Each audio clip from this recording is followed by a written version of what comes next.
तो भाई लोग कैसे हो। आज मैं आप लोग के सामने लेके आया हूँ एक आंख वाला गधा। ये ठनठन गोपाल और डाकू फक्कड़ सिंह का अगला भाग है। चलिए कहानी स्टार्ट करते हैं।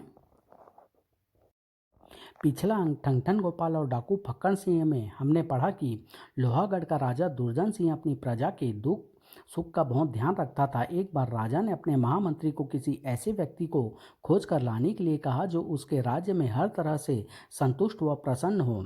अतः महामंत्री कुछ दरबारियों के साथ ऐसे व्यक्ति की खोज करता हुआ जा पहुंचा एक ऐसे व्यक्ति के पास जिसका नाम ठनठन गोपाल था और जो फटेहाल होने पर भी अपने आप को किसी राजा से कम धनवान और सुखी नहीं समझता था। लेकिन जब महामंत्री ने उसे राजा के सामने पेश किया और उसके बारे में सब कुछ बताया तो राजा यह सोचकर उस पर क्रोधित हो उठा कि ठनठन गोपाल एक मूर्ख, कामचोर व आलसी आदमी है जो मेहनत करने से कतराता है। उस राज्य में ऐसे लोगों के लिए कोई जगह नहीं थी। परंतु जब राजा ने उसे सजा देनी चाहिए तो ठनठन गोपाल ने अपनी तेज बुद्धि की प्रशंसा करते हुए कहा कि उस जैसा बुद्धिमान पूरे विश्व में कोई दूसरा नहीं है और वह चाहे तो दिमागी मेहनत करके राजा का सारा खजाना तक पा सकता है।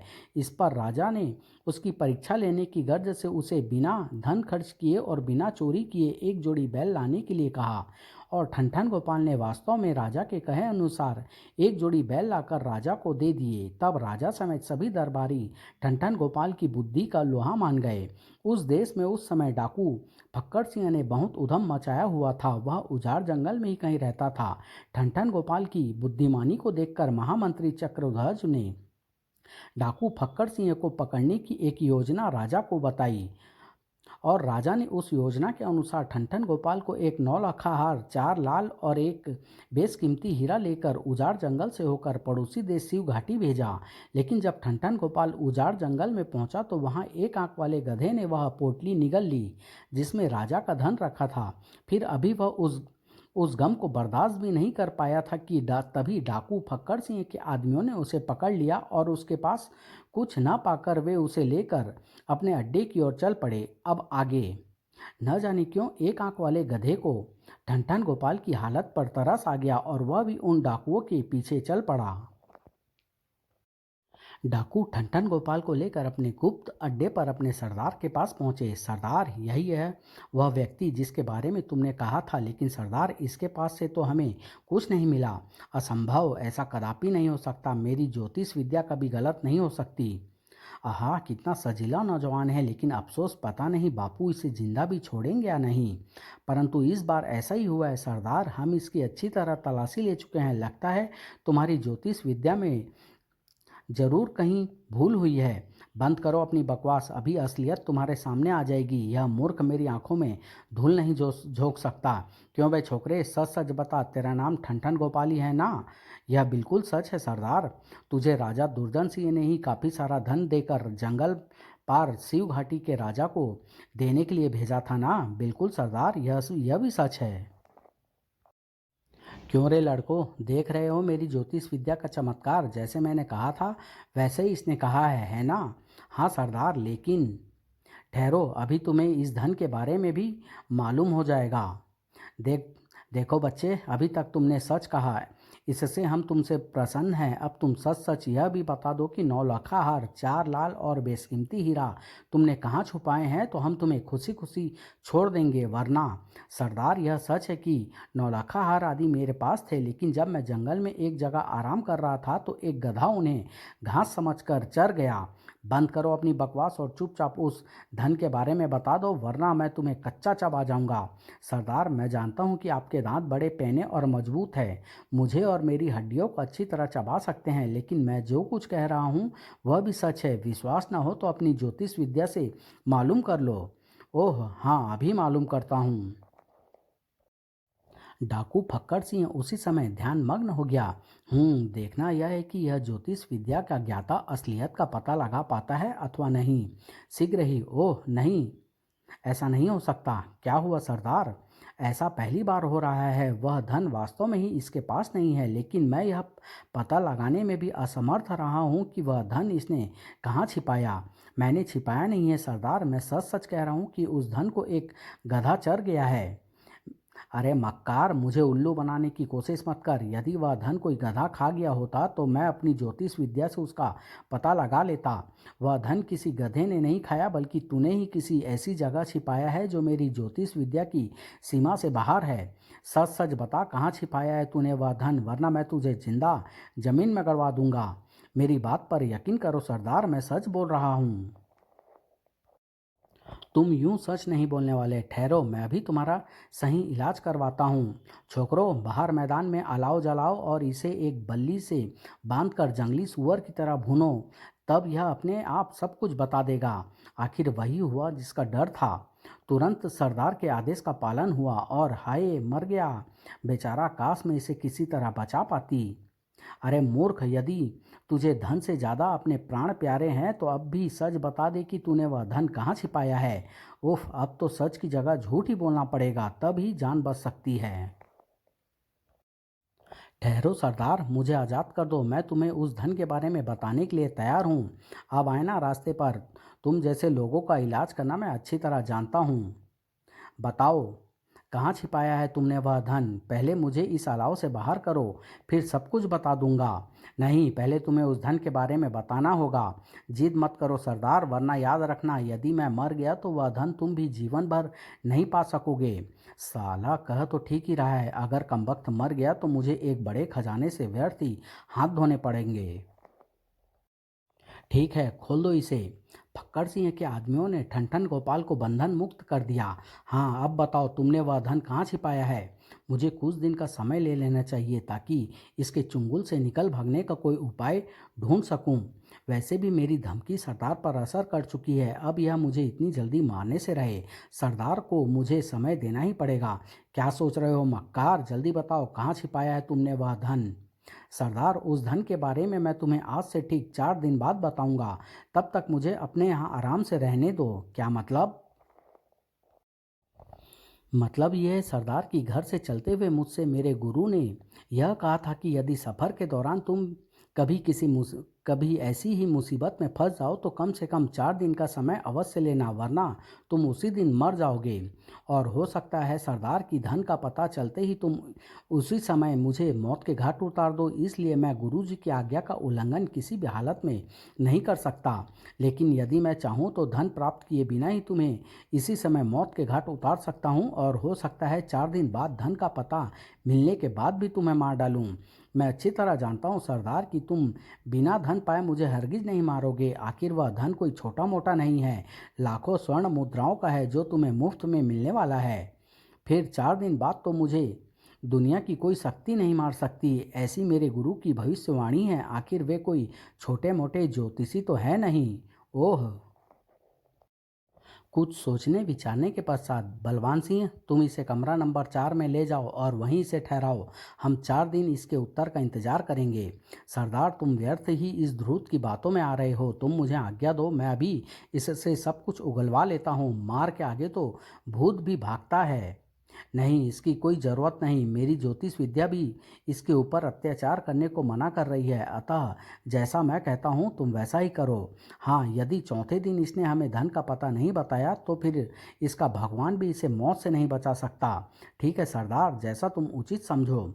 छोटा सरदार बलवान सिंह उसी समय ठनठन गोपाल को कमरा नंबर 4 में छोड़कर वापस लौट गया। तब, सुनो बेटी कामिनी, आज से 4 दिन तक के लिए उस कैदी के खाने पीने और सुख सुविधा की जिम्मेदारी तुम पर है। उसकी देखभाल एक मेहमान की तरह ही करना। जी बापू। डाकू फक्कड़ सिंह की बेटी कामिनी, जो पहली नज़र में ही ठनठन गोपाल पर मोहित हो चुकी थी, अपने पिता का आदेश सुनकर मन ही मन प्रसन्न हो उठी। आहा, कम से कम 4 दिन तक तो मुझे उस नौजवान के पास रहने का मौका मिलेगा। तभी डाकू फक्कड़ सिंह ने अपने अन्य साथियों को संबोधित किया। साथियों, 10 आदमी यहाँ की निगरानी करेंगे, बाकी सब मेरे साथ चलो। मेरी ज्योतिष विद्या बता रही है कि एक और धनी शिकार हमारे इलाके में प्रवेश कर चुका है। हुर्रे!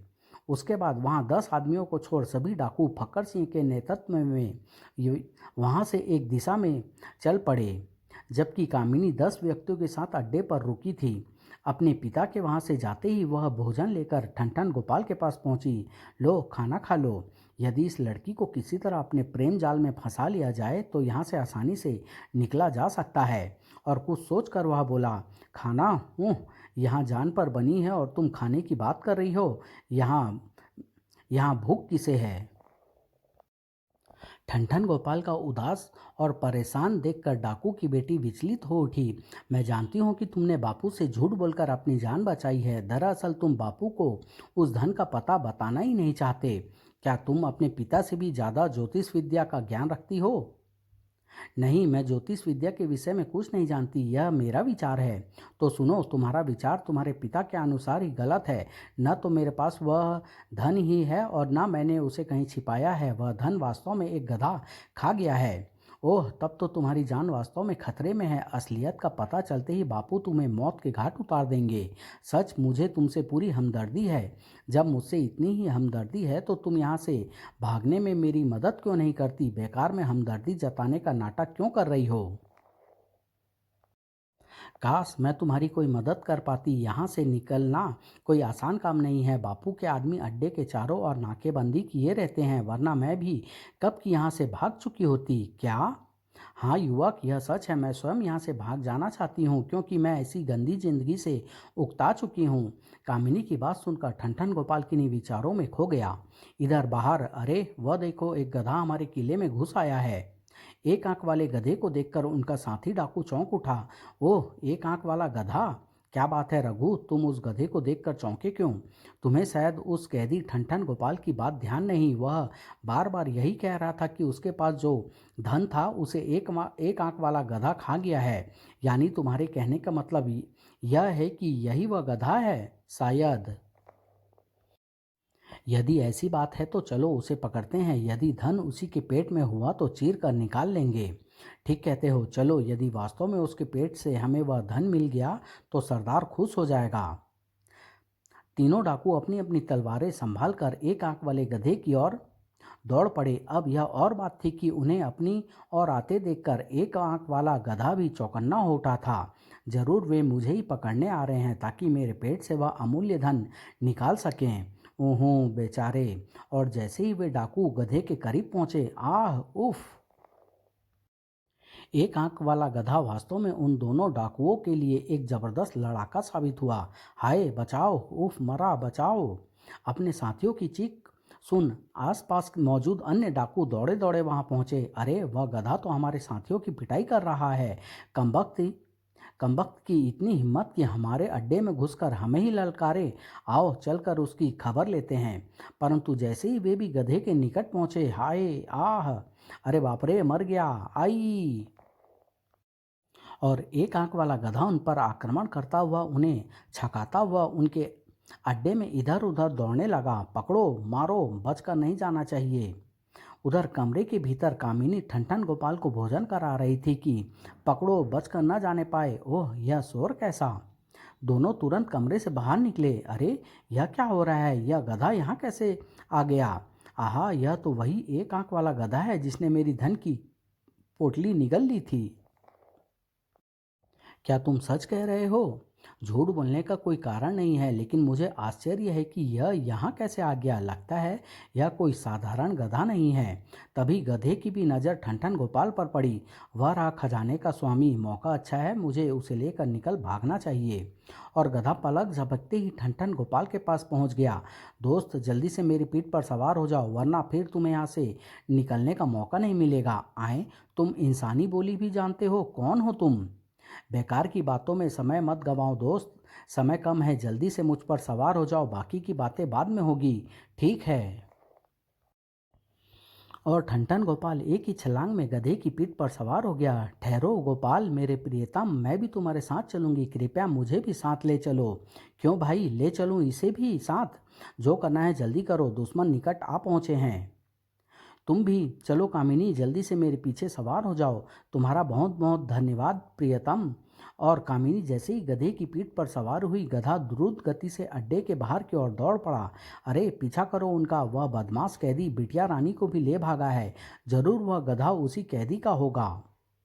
दो तीन डाकू वहीं अड्डे पर रुक गए और बाकी सभी घोड़ों पर सवार होकर गधे का पीछा करने लगे। उफ, हम तो उसे नहीं पकड़ पाएंगे, तीर से मार गिराओ गधे को। ऐसा करना खतरनाक होगा चाचा, तीर बिटिया रानी को भी लग सकता है। ओह, यह भी एक समस्या हो गई। डाकू काफी देर तक गधे का पीछा करते रहे, लेकिन वह एक आंख वाला गधा असाधारण था। शीघ्र ही उसने अपनी तेज गति से घोड़ों को मात दे दी। ओफो, वह हमारी पकड़ से काफ़ी दूर निकल चुका है, अब उसका पीछा करना बेकार है, चलो वापस लौट चलें। लेकिन चाचा, अब हम सरदार को क्या जवाब देंगे? सब कुछ जान सुनकर तो वह हमें कच्चा चबा जाएगा। जो होगा देखा जाएगा, फिलहाल वापस लौट चलो, कहीं ऐसा ना हो कि आगे हम किसी और मुसीबत में फंस जाएं। और सब उदास से वापस लौट पड़े। फिर जैसे ही वे अड्डे पर पहुंचे, डाकू फक्कड़ सिंह भी अपने कुछ साथियों के साथ वहां आ पहुंचा। सरदार, तुम लौट आए, बाकी साथी कहाँ हैं? और जिस शिकार की तलाश में तुम गए थे उसका क्या हुआ? वह सब छोटे बलवान सिंह के साथ उसी शिकार को जाल में फांसने की तैयारी कर रहे हैं। लेकिन तुम यह बताओ कल्लन कि यहाँ क्या घपला हुआ है? घपला? हाँ सरदार, हुआ है, लेकिन इस बात का तुम्हें कैसे पता चला? अरे कल्लन मियाँ, इतने वर्षों से मेरे साथ रहते हुए भी यह भूल गए कि मैं ज्योतिष विद्या जानता हूँ। बताओ यहाँ क्या घपला हुआ है? उस कैदी ने क्या गड़बड़ की है? उस कैदी ने तो नहीं सरदार, लेकिन उसके एक आंख वाले गधे ने यहाँ बहुत उधम मचाया और अंत में बिटिया रानी व उस कैदी को लेकर भाग गया। तड़ाक! आह, क्या बकते हो कमबख्तो, जल्दी बताओ, तुम लोगों के रहते हुए यह सब कैसे हुआ, वरना मैं एक एक की खाल खींच लूँगा। तब बूढ़े कल्लन ने डाकू फक्कड़ सिंह को सब कुछ बता दिया। उन्हें यहाँ से गए हुए कितनी देर हुई है? लगभग 1 घंटा सरदार। तब तो उन्होंने अभी जंगल भी पार नहीं किया होगा। सुनो, तुम सब यहीं रुकोगे और बलवान सिंह जो माल लाए उसे हिफाजत से मेरे कमरे में रख देना। बंटवारा मैं आकर करूँगा। फिलहाल मैं उस ध्रुव से निपटने जा रहा हूँ जो अपने साथ साथ मेरी बेटी को भी भगा कर ले गया है। ठीक है सरदार। अगले ही पल वह दौड़ा दौड़ा अपने कमरे में जा पहुँचा, जिसमें उसका जादुई गलीचा रखा था। वह गधा चाहे कितना भी तेज क्यों न दौड़ने वाला गधा हो, मेरे इस जादुई गलीचे से पार नहीं पा सकेगा। फिर चल ए जादुई गलीचे, मुझे एक आंख वाले गधे के पास ले चल, जिस पर मेरी बेटी कामिनी और ठनठन गोपाल नाम का युवक सवार है। उसके कहते ही गलीचा कमरे से बाहर निकलकर एक तरफ उड़ चला। इधर एक आंख वाला गधा कामिनी और ठनठन गोपाल को लिए दौड़ा जा रहा था कि अचानक, भागकर कहाँ जाओगे बच्चों? हे ईश्वर! प्यारे गधे भाई, और तेज दौड़ो, वरना वह बुढ़ऊ हमें पकड़ लेगा और हमारी चटनी बना देगा। अब कुछ नहीं हो सकता प्रियतम, बापू के जादुई गलीचे से तेज कोई नहीं दौड़ सकता। यह लड़की ठीक कह रही है दोस्त, अब मैं भी मजबूर हूँ। अच्छा यही होगा कि तुम दोनों मेरी पीठ से उतर कर कहीं छुप जाओ, वरना तुम्हारे साथ साथ मेरी भी सामत आ जाएगी। क्या यह तुम क्या कह रहे हो मित्र? वक्त बर्बाद मत करो दोस्त, जल्दी से मेरी पीठ से उतर जाओ। लेकिन ओफो, तुम मुझे भी मरवाओगे, इसलिए मजबूरी है। अर उई, हाय उई माँ! आखिर उस कमबख्त गधे ने भी बुरे वक्त में उनका साथ छोड़ दिया। ए जादुई गलीचे, मुझे उनके पास जमीन पर उतार दो।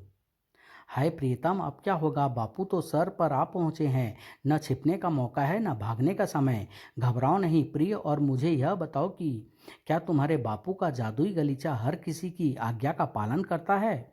ठनठन गोपाल का तेज दिमाग उस बुरी घड़ी में भी काम कर रहा था। हाँ, लेकिन आज्ञा उसी की मानता है जो उस पर सवार हो। वाह, फिर तो बन गया काम। सुनो। फिर ठनठन गोपाल जल्दी जल्दी उसके कान में कुछ फुसफुसाने लगा। खुसुर फुसुर, खुसुर फुसुर। उसके बाद वह झटपट पास के ऊंचे पेड़ के ऊपर चढ़कर बैठ गया। शीघ्र ही डाकू फक्कड़ सिंह कामिनी के पास उतरा। अरे मूर्ख निकम्मी लड़की, तेरी इतनी हिम्मत हो गई कि मुझे धोखा देने का प्रयत्न करे। खैर, तुझसे तो मैं बाद में समझूंगा, पहले उस बदमाश की गर्दन काट कर लाता हूँ। जल्दी से गलीचे के ऊपर पहुंचूं। पेड़ पर चढ़कर वह मूर्ख यह समझता है कि मेरे हाथों से बच जाएगा। अभी बच्चों को मजा चखाता हूँ।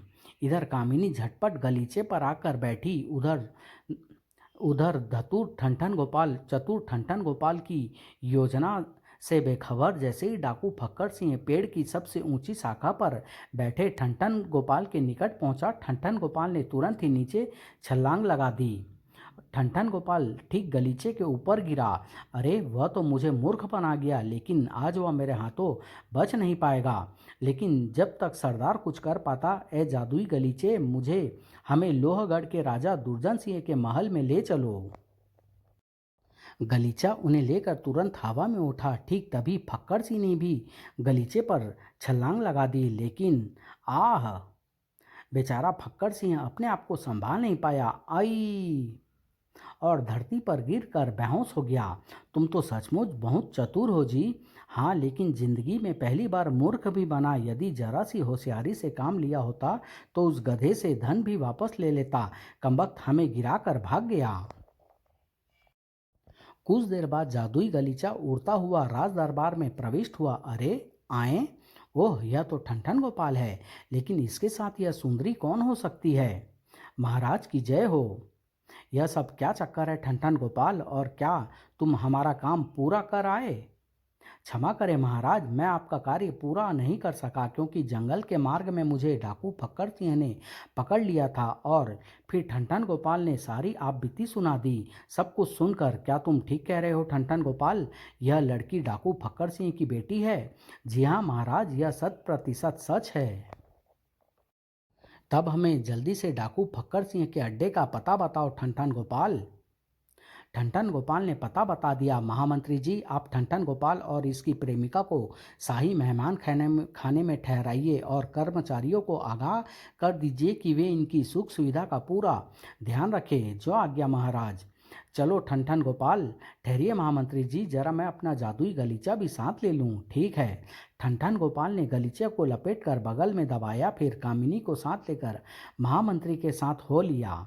उसके जाने के बाद, सेनापति जी, आप तुरंत फौज लेकर उजाड़ जंगल जाइए और डाकू फक्कड़ सिंह के अड्डे पर धावा बोलकर सबको गिरफ्तार कर लीजिए। ध्यान रहे इस काम में जरा भी विलम्ब ना हो, वरना सब फरार हो जाएंगे। आप चिंता न करें महाराज, इस बार वे मेरे चुंगल से नहीं निकल पाएंगे। सेनापति ने फौज के साथ डाकू फक्कड़ सिंह के अड्डे पर हमला किया। डाकू फक्कड़ सिंह तथा उसके साथी उस समय वहां से भागने की तैयारी कर रहे थे, अतः वे अपने हथियारों का पूरी तरह इस्तेमाल नहीं कर पाए। आह, उफ। और कुछ देर के युद्ध के पश्चात उन्होंने हथियार डाल दिए। ले चलो इन्हें। अगले दिन सुबह दरबार में, महाराज, हमने अधिकांश डाकुओं को जिंदा ही गिरफ्तार कर लिया है। बाकी सारे डाकू तो कैद खाने में हैं, लेकिन उनका सरदार फक्कड़ सिंह आपके सामने है। इसे भी कैद खाने में डाल दो। आज से 3 दिन बाद हम इन सब की जिंदगी और मौत का फैसला करेंगे। जो आज्ञा महाराज। जब सैनिक सेनापति के इशारे पर डाकू फक्कड़ सिंह को लेकर वहां से चले गए, महाराज, ठनठन गोपाल की वजह से हमारी एक बहुत बड़ी समस्या हल हो गई। यदि आप बुरा ना माने तो मेरा आपसे यही निवेदन है कि ठनठन गोपाल को मुंह मांगा धन इनाम में देकर उसे सम्मानपूर्वक विदा किया जाए। हाँ महाराज, मैं भी आपसे यही कहना चाहता था। यह सब तो ठीक है महामंत्री जी एवं सेनापति जी। इनाम का तो वह वास्तव में हकदार है, लेकिन केवल तब ही जब वह हमारी शर्त पूरी कर दे और हमारी परीक्षा में खरा उतरे। हम आपका तात्पर्य नहीं समझे महाराज। मतलब आप लोग अभी समझ जाएंगे। जरा उस चतुर ठनठन गोपाल को तो बुलवाइए। जी महाराज। जाओ, शाही मेहमान खाने से ठनठन गोपाल को आदरपूर्वक यहाँ लेकर आओ। जो आज्ञा। शीघ्र ही। महाराज की जय हो। आपने मुझे याद किया महाराज। हाँ ठनठन गोपाल, हमें इस बात की बहुत खुशी है कि तुम्हारी मदद से कुख्यात डाकू फक्कड़ सिंह और उसके साथी पकड़े गए। वाह, फिर तो आपकी बहुत बड़ी समस्या हल हो गई महाराज। और शायद आपका मुझे जंगल के रास्ते पड़ोसी देश भेजने का उद्देश्य भी यही था। तुम बिल्कुल ठीक समझे ठनठन गोपाल। तब महाराज, आपका मकसद पूरा हुआ। अब कृपा कर मेरी जान बख्शिए और मुझे अपनी प्रियतमा कामिनी के साथ जाने दीजिए। जरूर जाने देंगे ठनठन गोपाल, और बाकायदा इनाम के साथ। ठहरिए महाराज, मुझे इनाम के चक्कर में मत फंसाइए। मुझे इनाम विनाम कुछ नहीं चाहिए। बस आप मेरी सुख और शांति को पहले की तरह बहाल कर दीजिए। न जाने क्यों मुझे ऐसा लग रहा है कि आपका इनाम मुझे बहुत महंगा पड़ेगा। वह तो इनाम न लेना भी बहुत महंगा पड़ेगा ठन-ठन गोपाल, क्योंकि तुमने अभी तक हमारी शर्त पूरी नहीं की और न ही हमारी परीक्षा में खरे उतरे हो। मैं आपका मतलब नहीं समझा महाराज। हमने तुम्हें एक नौलखा हार, 4 लाल और एक बेशकीमती हीरा अपने मित्र राजा को देने के लिए दिए थे, जो कि तुमने उन्हें नहीं सौंपे हैं। हम चाहते हैं कि वह धन अब तुम हमें ला कर दो, तभी तुम्हारी जान बच सकेगी, वरना तो महाराज अब भी मेरा पीछा छोड़ने वाले नहीं हैं। ये मेरी बुद्धि का दिवाला निकालना चाहते हैं। ठीक है, यदि मैंने भी इनका बाजा ना बजा दिया तो मेरा भी नाम ठन-ठन गोपाल नहीं। ठीक है महाराज, मुझे 7 दिन का समय दीजिए, मैं आपका धन आपको वापस लौटा दूंगा। शाबाश, हमें तुमसे यही आशा थी। जाओ और जाकर उस गधे को तलाश करो जो हमारा धन खा गया है। तब तक तुम्हारी प्रेमिका हमारे यहाँ बंधक के रूप में रहेगी। ठन-ठन गोपाल मन महसूस कर वहाँ से चला गया। उसके जाने के बाद यह आपने क्या किया महाराज? वह चतुर रुष्ट होकर आपका अहित भी कर सकता है। उस हालत में उसे अपनी प्रियतमा से हाथ धोने पड़ेंगे। पता नहीं महाराज को यह क्या सनक सवार हो गई, स्वयं ही एक सुखी इंसान का सुख और शांति छीन रहे हैं। आखिर क्यों? क्या ठन-ठन गोपाल राजा की अमानत राजा को वापस लौटा सका? एक आंख वाले गधे का रहस्य क्या था? क्या राजा का धन उसी के पास था? आखिर राजा का बाजा कैसे बजा, यानी उसका दिवाला कैसे पीटा? डाकू फक्कड़ सिंह का क्या हुआ? क्या वह राजा की कैद से निकल सका? क्या ठन-ठन गोपाल कामिनी को अपनी पत्नी बना सका? इन सब प्रश्नों का उत्तर जानने के लिए लास्ट भाग का इंतजार कीजिए, राजा का बज गया बाजा से। धन्यवाद।